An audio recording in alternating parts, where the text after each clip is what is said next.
Bismillahirrahmanirrahim. Assalamu alaikum. Welcome to my channel Biology Learning Options. So if you are new to the channel, so please subscribe and press the bell icon button. So students, जैसा कि हम chapter number 18 chemical coordination कर रहे थे, last video में हमने pituitary gland का topic complete कर लिया था. सो आज हम कंटिन्यू करेंगे from the thyroid gland. So सबसे पहले हम बात करेंगे कि what is the composition of the thyroid gland. So basically it is composed of the two lobes which are located on the sides of the trachea inferior to the larynx. So basically ये दो lobe से मिलकर बनता है. दोनों तरफ trachea की जो प्रेजेंट होते हैं और ये लैरिंक्स के बिल्कुल इंफीरियर प्रेजेंट होता है. नेक्स्ट हम बात करते हैं कि what is the production of thyroid gland. So thyroid gland basically produces 3 active hormones. 3 तरह के एक्टिव हार्मोन्स को ये प्रोड्यूस करता है. Number 1 is the T3 that is try iodothyronine and the number 2 is the T4 जिसको हम thyroxine भी बोलते हैं और इसके साथ साथ टेट्रा आइडोथायरोनिन भी बोलते हैं.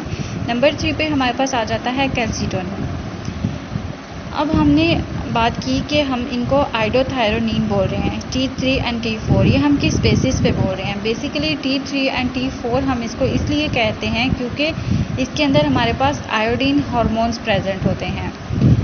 और इसको ट्राई और टेट्रा कहने का मकसद ये है कि ट्राई आइडोथायरोनिन में हमारे पास क्या होता है, 3 आयोडीन एटम्स प्रेजेंट होते हैं इसके स्ट्रक्चर के अंदर. इसी तरह से हमारे पास थायरॉक्सिन के अंदर क्या होता है, हमारे पास 4 आयोडीन एटम्स प्रेजेंट होते हैं. That is why these are named as the T3 and T4. Next हम बात करते हैं कि ये रिलीज़ कैसे होते हैं और कहाँ से होते हैं. तो एंटीरियर पिट्यूटरी से हमारे पास TSH थायराइड स्टिमुलेटिंग हार्मोन होता है एक, जो कि क्या करता है, इन दोनों हार्मोन्स को प्रोड्यूस करता है. नेक्स्ट हमारे पास आ जाते हैं ये जो हार्मोन्स हैं इनके हमारे पास बहुत ज़्यादा फिजियोलॉजिकल इफ़ेक्ट्स होते हैं हमारी बॉडी के ऊपर. 1 बाय 1 हम इनको डिस्कस कर लेते हैं. नंबर 1 पे हमारे पास आता है they promote the basal metabolic rate of the body. हमारी बॉडी के अंदर जो मेटाबॉलिक रेट है उसको प्रोमोट कर रहे होते हैं, ये उसको एक्टिव कर रहे होते हैं, इन्हांस करते हैं. इसी के साथ साथ नंबर 2 पे हम बात करते हैं ये इंक्रीज़ करते हैं हमारे पास ग्लूकोज कैटाबोलिज्म को. ग्लूकोज कैटाबोलिज्म में क्या आ जाता है, हमारे पास ग्लूकोज मॉलिक्यूल को ब्रेक डाउन करवाते हैं ताकि उसकी कन्वर्जन हो सके फर्दर उसके रिलेटिव प्रोडक्ट के अंदर. इसके साथ साथ हमारे पास सिंथेसिस करवाते हैं कोलेस्ट्रॉल की लीवर के अंदर. हमारे लीवर के अंदर जो कोलेस्ट्रॉल की अमाउंट प्रेजेंट है उसको सिंथेसाइज करते हैं, बनाते हैं. नंबर 3 पे हमारे पास आता है they promote the development of the nervous system in the foetus and the infants. जो फीटस होता है हमारे पास और जो इन्फेंट्स होते हैं उनके जो ब्रेन की डेवलपमेंट है, जो नर्वस सिस्टम की डेवलपमेंट है उसको प्रोमोट करते हैं. ठीक है, उसको हेल्प आउट करते हैं डेवलप होने में. नंबर 4 पे आता है हमारे पास they act on the muscles for their development and functioning. Muscles की डेवलपमेंट के लिए, उनकी नशोनुमा के लिए और उनकी जो फंक्शनिंग है उसके लिए भी ये हेल्प आउट करते हैं. नंबर 5 पे क्या है, हमारे पास प्रोमोट करते हैं ग्रोथ को और मैच्योरेशन को स्केलेटन की. जो हमारा ह्यूमन बॉडी का स्केलेटन है उसको ग्रो करवाते हैं. ठीक है, इसी तरह उसको मेच्योर होने में हेल्प आउट करते हैं. नंबर 6 पे हमारे पास आ जाते हैं ऐसे हार्मोन्स जो क्या हैं, जो कि हमारे पास प्रोमोट करते हैं नॉर्मल मोटिलिटी को of the gastro intestinal tract. जो हमारा TRI ट्रैक्ट है उसके अंदर जो नॉर्मल मोटिलिटी है वो किसकी वजह से प्रोमोट हो रही है, वो भी इन्हीं थायराइड ग्लैंड के T3 एंड T4 की वजह से प्रोमोट हो रही होती है. ठीक है, अब नेक्स्ट हमारे पास आता है, जैसे हमने लास्ट टॉपिक पिट्यूटरी ग्लैंड के अंदर पढ़ा था कि जब हमारे पास ओवर सिक्रीशन होती है एंड अंडर सिक्रीशन होती है तो उन केसेस में हमारे पास डिफरेंट किस्म की डिजीजेज कॉज होने लग जाती हैं. अब हम ओवर सिक्रीशन की अगर बात करते हैं तो इसमें हमारे पास क्या होता है, किसी भी चीज़ की ज़्यादा अमाउंट आ जाती है. किसी भी हमारी बॉडी के अंदर कोई भी हार्मोन है अगर वो ज़्यादा होने लग जाता है, एक नॉर्मल लिमिट से ज़्यादा हो जाएगा, तो उसको हम कहते हैं this is the over secretion of this hormone. अब T3 एंड T4 की ओवर सिक्रीशन एक्सेस अमाउंट की बात करते हैं तो इसमें हमारे पास एक कंडीशन कॉज होती है जिसको हम कहते हैं हाइपरथायरॉयडिज्म. हाइपरथायरॉयडिज्म के अंदर जो डिजीज़ कॉज हो रही है हमारे पास access of T3 and T4 की वजह से, उसको हम कहते हैं ग्रेव्स डिजीज़.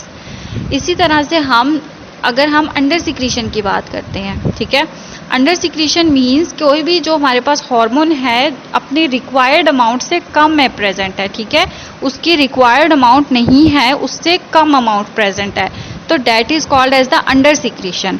अब थायराइड ग्लैंड के अंदर अंडर सिक्रीशन जब हो रही है T3 एंड T4 की, तो बेसिकली वो क्या है, हमारे पास हाइपोथायरॉयडिज्म कहलाता है।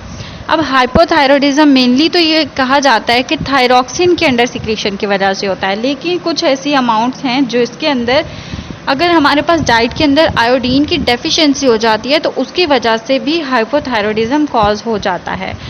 अब हमारे अडल्ट के अंदर क्या एक कंडीशन है, फुल ब्लाउन हाइपोथायरॉयड सिंड्रोम, ठीक है। इसको हम क्या कहते हैं, माइक्सिडीमा। इसको अगर हम कैरेक्टराइजेशन की बात करते हैं, ठीक है, इसके सिम्टम्स की बात करते हैं तो इसमें क्या होता है, हमारे पास लो मेटाबॉलिक रेट, ठीक है, feeling chilled, puffy eyes, thick and dry skin with hair loss from the scalp and eyebrows, edema, tongue swelling, constipation and enlarged thyroid gland, जिस कंडीशन को हम गोइटर भी बोलते हैं। इसको हम डिटेल में भी स्टडी करेंगे, ठीक है। ये सब आ जाते हैं इसके सिम्टम्स के अंदर।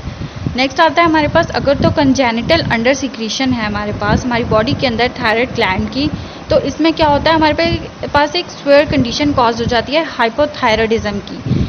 अब ये बात किसके अंदर कर रहे हैं, हम अडल्ट की बात नहीं करें, अब हम बात करें इन्फेंट्स के अंदर।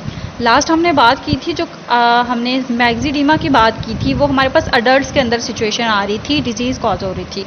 लेकिन अब जो हम बात कर रहे हैं वो इन्फेंट्स के अंदर है, और इसके अंदर हमारे पास जो कंडीशन है उसका नाम क्या है, क्रिटिनिज्म।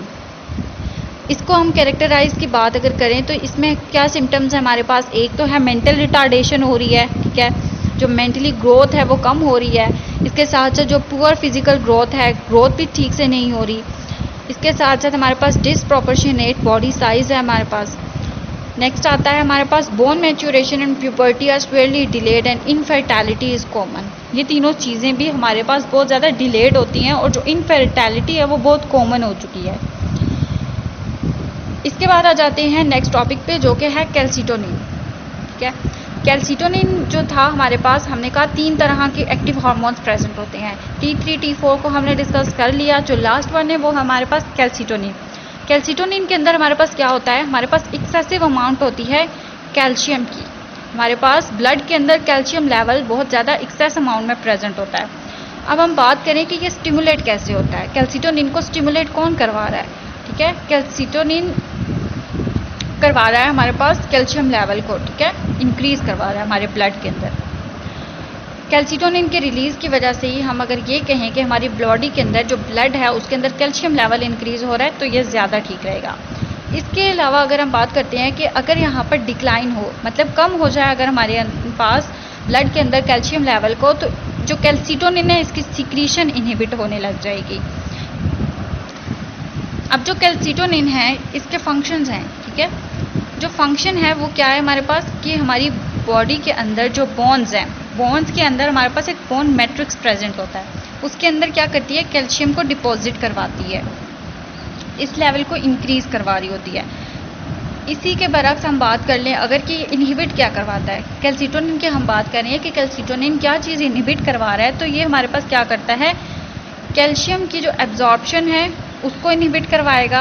कैसे इनहिबिट करवाएगा, by the help of the intestine. Intestine की मदद से कैल्शियम की एब्जॉर्प्शन को इनहिबिट करवाता है कैल्सिटोनिन।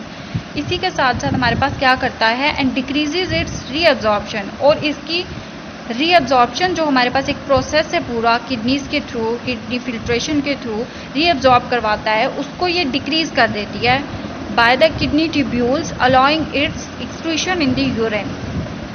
नेक्स्ट आता है हमारे पास कि जो कैल्सिटोनिन है चाइल्डहुड के टाइम पे बहुत ज़्यादा इम्पोर्टेंट हमें चाहिए, ठीक है, बहुत इंपॉर्टेंट फैक्टर है उस टाइम के।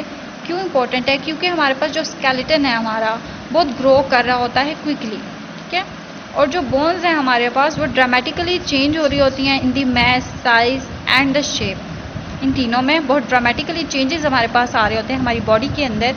अगर तो इसकी अमाउंट कम हो जाती है तो क्या होगा, जो कैल्शियम है वो हमारी बोन्स के अंदर डिपॉजिट नहीं होगा ठीक से, हमारा स्केलेटन ठीक से ग्रो नहीं करेगा, हमारी बोन्स उस तरह से स्ट्रांग नहीं रहेंगी। इसके साथ साथ हमारे पास क्या होगा, जो ब्लड में कैल्शियम लेवल है वो क्या करेगा, इंक्रीज हो गया, ठीक है, डिपॉजिट बोन्स में नहीं हुआ तो जाहिर है वो कहाँ गया, वो कैल्शियम लेवल पूरा हमारे ब्लड के अंदर सर्कुलेट कर रहा है, उसकी वजह से हमारी जो मसल्स की फंक्शनिंग है वो बहुत ज़्यादा डिस्टर्ब होगी।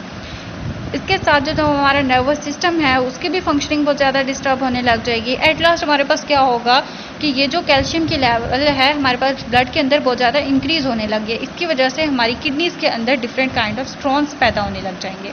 तो यहाँ